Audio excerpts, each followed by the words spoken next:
This is the SEAC Men's Soccer Championships. The Colorado College Tigers just defeated the Austin College Roos 2-0. We have head coach Horst Richardson with us, as well as senior Brandon Ogilvie. And Coach, we'll start with you. Just kind of give us your thoughts on tonight's match. Well, I'm sure glad that this young man is standing next to you, because at the beginning of the season, I told him, I said, Brandon, I think you're good for 15 goals. It was his 15th goal today. So I'm very, very proud of him. I think it was unfortunate probably for the Roos scoring that first goal, was a little bit of a soft one, but they all count. And then, we put in a second one, which seemed to give us control of the game.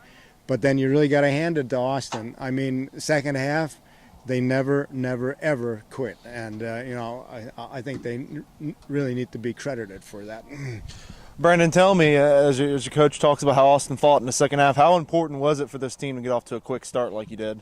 It was very important. I mean, I think all year we've started really well, and then I don't know if we've taken our foot off the pedal towards the middle of the game, but we like to keep the pressure on, and Austin certainly came back in the second half and definitely we're fighting back. There was a scary moment there, but Ian came up huge and made, I think 3 successive saves in a row that really saved us the game there. Well, Coach, tell me a little bit. You have Austin College really fighting to try to get back in the match. They always say a 2-0 lead's one of the most dangerous leads.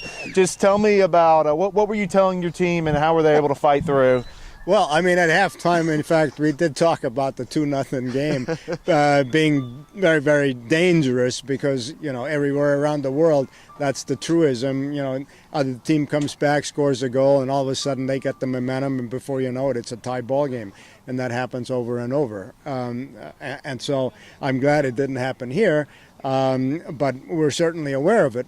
But it's sort of a real mystique, I guess, about the game of soccer that you're in command, you're in charge, you're trying to get that third goal, and it doesn't come. Even though I think we're interpassing very nicely and creating chances. And then, the momentum shifts, and one quick counter, and who knows, right? But Brandon is quite correct. I think Ian really saved the day for us there in goal. So, Brandon, your coach says you were somebody who could score 15 goals this season. Now you have 15 goals in the season. What's that mean to you? It means a lot. Not being able to play the last 2 years because of injury and then coming back and having the season that I've had has been spectacular. There's really no better feeling about it. Well, guys, we'll get both of you out on this. We'll get both of your thoughts. You're going into what should be a great game tomorrow night against Collegiate Athletic Conference, a conference of good sports.